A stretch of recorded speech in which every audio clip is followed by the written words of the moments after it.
menthol cigarettes and scotch. When you hear music like that. Hey, you're probably a menthol cigarette and scotch guy, aren't you, Chuck? No, I'm your man. All right, I knew it. Some of you may have seen Chuck's photos out in the lobby. Very stunning stuff. He has covered essays. He has essays and also photos. And the settings include the American South. He's taken a lot of photos of our very own beloved Oxford, as well as New Orleans, Clarksdale, and more. Also U.S. labor politics he's covered, and the homeless. The show is called Framing Capitalism in Place. You can also go to his website and see these photos, just incredible.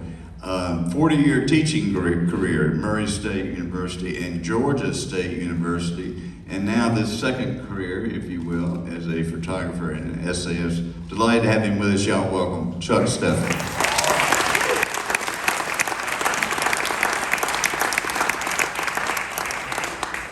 You're dressed for the part. You got your axe, as we might say. Yeah, I've got my camera right here. Can't take a picture if you don't have a camera. That's rule number one, ladies and gentlemen. Learning stuff here. Yeah, and this crowd is very visual. You may end up taking some photos. Who knows? Yeah. I understand that you started toward the end of your teaching career. You took up photography and tell us about that.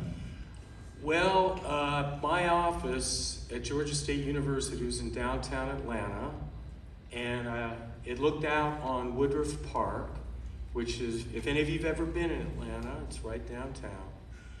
And that park was a place where people who were unhoused would go. And they would go because it was a safe place.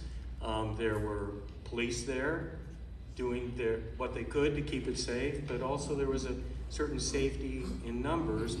And so I became interested in those folks and talking to them, and realized that in addition to interpreting documents, which is what I did for a living as a historian, I could start making documents. And that just opened up my eyes to a whole different way of looking at the world and looking at documents, what they were and what they said. So I got a camera, started taking pictures.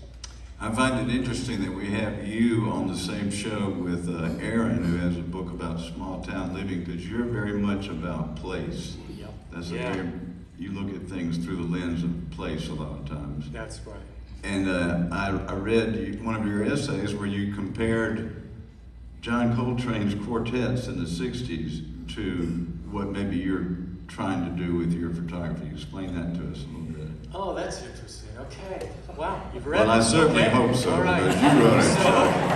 So, better be riveting, pal. Okay. So, I was trying to think of an analogy for my understanding of what a place is, because we all know what it is until someone really asks us to define it, and then we go all blank. So I thought, well, what is a place? A place is it's a built environment, right? Just like this is a place. We're surrounded by four walls of this incredibly beautiful building. It's also a natural environment. So we're breathing and we're doing the things we do as natural beings on this natural planet. It's a social environment. We're all arranged here. We might not be aware of it, but even our seating here is probably reflecting some sort of social rule or convention. And it's a cultural environment. You all come here, you're expressing a sense of community, a sense of belonging, a commitment to a million different kinds of things, but these things come together, bring you here. That together is a place. All right, Mr. Coltrane. One of the most magnificent musical quartets, and I've just heard another one, but it's ever been recorded. And I thought, well, that's a nice analogy for a quartet. In the same way that Coltrane could bring together those four virtuoso instrumentalists and just fuse them together in this seamless musical whole, that's place.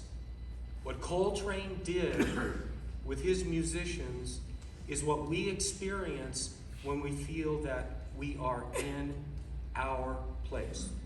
Very well said. Chuck Steffen. Chuck Steffen, y'all. Powerful photos out front. Thank you, Chuck.